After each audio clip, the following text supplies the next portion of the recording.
Hi, Mark. Thanks for jumping on. I've been looking forward to our chat, to be honest. So, Mark, you're a HR leader and strategist. You've worked within some really large organisations, and what I've noticed over the past couple of weeks in the short space of time we've been working together is that you've really made a conscious effort online to increase your presence and to be a positive force, and I've really appreciated that. But the one thing that really stuck out on there was when you mentioned something that I'd never heard of before, which was the blind process.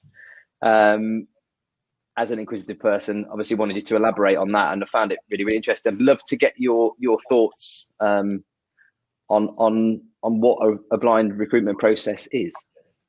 Yeah, it's. I've actually been through a couple of processes now, which are blind process, and they all seem to be government led or part of a government body. So it must be something that they're pushing from the top. Essentially, it is designed, I think, to fulfil the equality and diversity aspect of recruitment by ensuring that you are looking solely at someone's skills. So, for example, they'll take all the identifiers off the CV.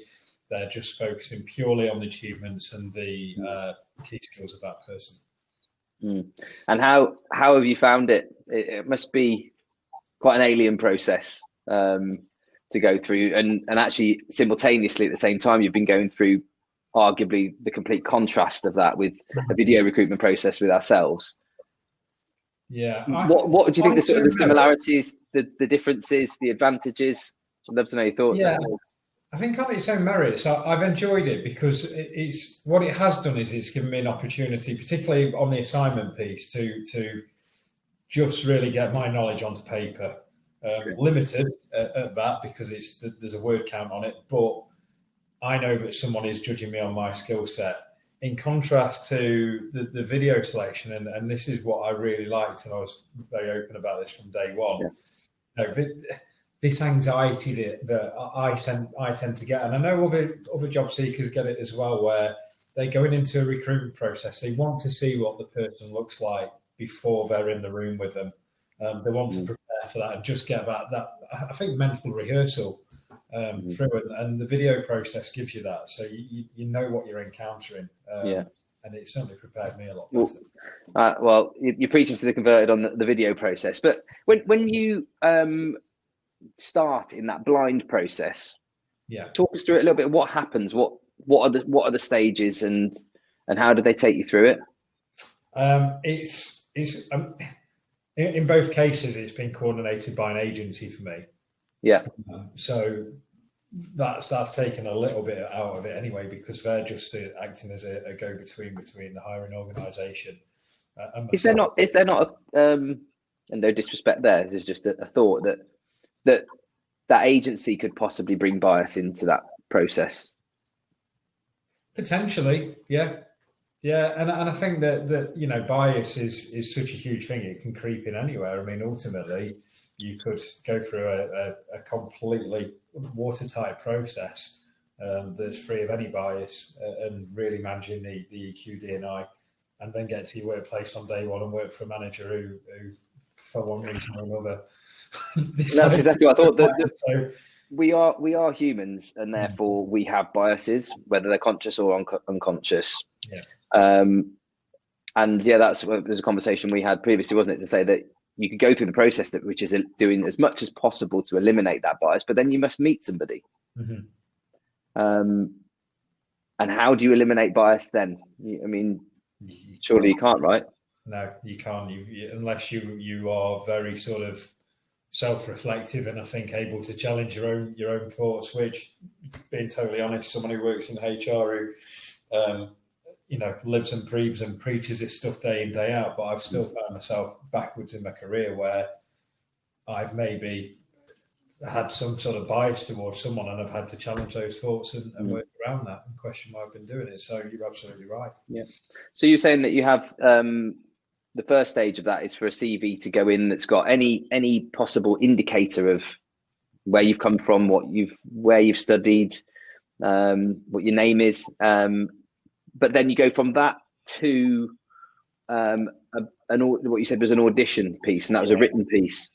Yeah, so one particular organisation I was doing it through were really hot on this blind audition, Mm. which is a case of submitting an assignment. It's been the same for both roles, but one process I'm still in, so I'll be very careful about how I explain that. But they were very keen on getting this professional sort of overview with views to how I've managed a particular project, Right. and writing fully about that. How much time have you invested in those processes, if you don't mind sharing? About 8 hours, I would say, for one of those assignments. Wow. And that's me preparing for it. That's not just out and out writing, but end to end.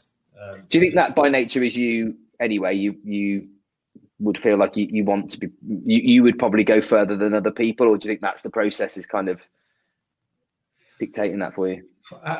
I think, I don't know, from my particular perspective, I think that if anything, the process maybe I found limited on that project piece. And I didn't hear back from them. I didn't get any feedback. So Is that process finished? It's void, yeah. So that's why I've talked very openly about it. But I've had no feedback. I don't know where I am. So I did the best I could, but it was a capped word count. So then you're thinking, well, what have other people done that I've not? Is it that I've not understood the process? Is it that I've not understood the quality?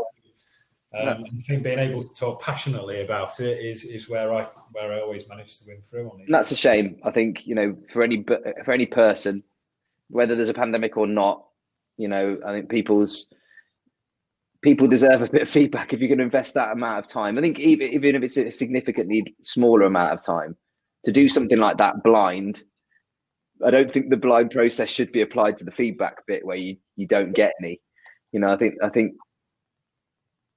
I think that's a real shame. Yeah. So, what do you think are the potential positives for it, though? So I don't want to sit here and rubbish the process. I think it's interesting. I really do, and I think other processes and as you could say are open or susceptible to bias, and I definitely want to come and talk to that later. But do you see some positives in it? Do you see a place for it?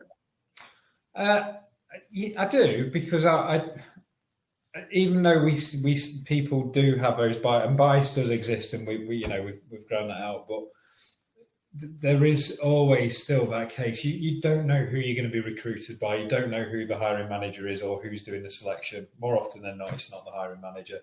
It's going through some recruitment department first.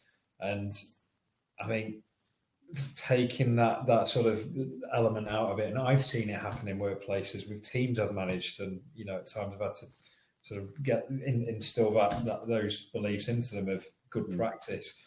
But you do see people making judgments on where people live, what titles have held, what qualifications have got, where they've studied, those sorts of things. So I think from that perspective, it's very, very safe.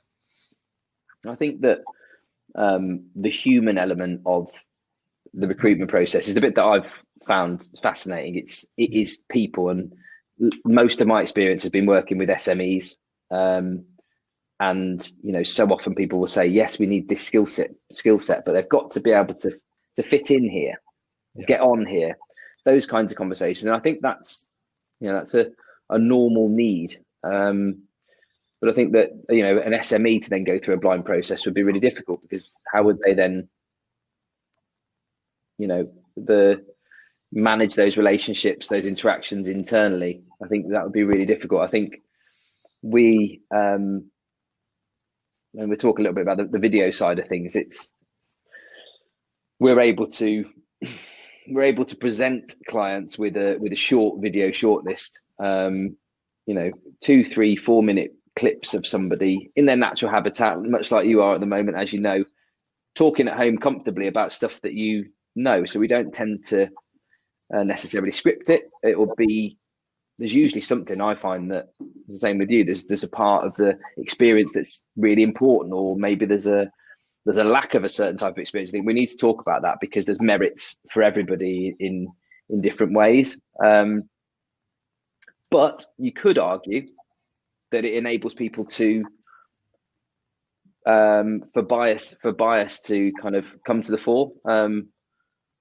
I'd love to know your thoughts on that. You know, does video, do you think it can increase bias?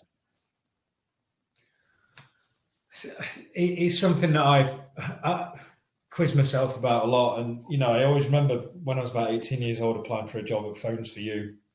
The first job I ever applied for, where it asked for a photo on the CV, and being quite an unconfident sort of 18-year-old, chose not to apply for the role because of my fears of people's perceptions and things like that over, you know, will I look right for the job? And I didn't want that judgment to be made on me. But, you know, as I've matured, as I've grown up, the harsh facts are people have to see you day in, day out in the workplace. They have to see how you interact. They have to see how you present yourself, how quick you respond to certain pressures. And I think that video gives you that real sort of acid test straight away. You know, if someone's going to run away from the camera, then what does that mean in terms of their abilities to deal with day-to-day interpersonal challenges? And I think it's a really interesting point, because when we're going through a process, people will have anxieties or nervousness about jumping on a video, and I think that's really part of our job, as what we do, is to kind of make people feel relaxed and let people know they've got opportunity to I'm sharing secrets now, but if they needed to retake a video because they weren't comfortable with it, they can do that. And I think, you know, obviously with everything that's happened with the pandemic, people's comfort with jumping on a Zoom call has massively increased. But I think my thoughts on the bias side of things is that actually a short video enables us to possibly challenge some of that bias, because whereas someone may have ruled somebody out based on a name, based on where they're from on a CV, I think that the video actually has a likelihood of increasing or changing, those opinions, because someone could be talking about something that really resonates with that hiring manager, and all of a sudden, where they might not have given that person the time of day, they could really be interested in what they're saying. Yeah, I agree, John, and I think what it probably comes down to is that a combination of different practices wins through. I mean, I speak to recruiters who talk about competency-based interviews, and they think they're the best thing since sliced bread, but they're so cold, and you don't get any. You're there in person, but you don't get any opportunity to put your own personality on or stand on things, and you're told to stick to this structure. Whereas if every job that I could go for was based on the fact of just having a very informal chat and just getting to talk about your passions and get your attitude to shine through, then that would make my day. Unfortunately, it's not like that. But at least I'd walk away thinking, well, it is purely just down to a mismatch in personalities. So I think a combination of things, but certainly the video aspect, and that's what I'm keen to pull it back to, was it just gives me that opportunity to bring through my true self. Yeah, people can make that judgment. That I love, because we talk about we've spoken quite a lot about behavioral styles. We've done this profile with you, and I think that ultimately, I think the video allows people just to kind of feel relaxed, be themselves within a short space of time. And when we talk then about getting through to an interview process, my favorite clients to work with are the ones that do have a informal. I'm always scared of using that word. That first interview. Let's meet this person. Let's talk to this person. Let's tell them about us. Let's sell our business, rather than what would you do here? What would you do here? What would you do here? Thanks very much. We'll be in touch. I just think that's such an old fashioned and unattractive process to go through. I think what people want to do and want to experience from an interview is get a feel for that company, who those people are, that sat across the other side of the table. And really, I think those best conversations come from open dialogue, don't they? It's, why did you make a decision about that? Can you tell us more about this? What do you like? What do you enjoy? And in my experience of recruiting a couple of people over the past few years, those businesses that conduct an interview like that, the candidates are so much more interesting because they feel as though they've had a conversation. They're like, that's the kind of organization that I want to work for. someone who's interested in the people, culture, and values and reasons and logic. At the second stage, yes, you may well then get let's drill down on the technical side of things, like how would you do this? What would you do? What would it look like? But I think people at the moment are expecting so much more, aren't they, from employer brand? It's this really it's a buzzword, but I think it's massively important, isn't it? Yeah, it is. Yeah, and again, it's we talk very much about what makes a candidate look real, feel real. It's as important to the candidate to know that the employer is real. Is living to the values, and you can see that culture coming through in the recruitment process. Brilliant, Mark. I've really enjoyed our chat. I know we'll be keeping in touch and sharing ideas on a few bits and pieces, and keep up the work on LinkedIn. I think people really appreciate what you're doing on there. Excellent. Thank you, John.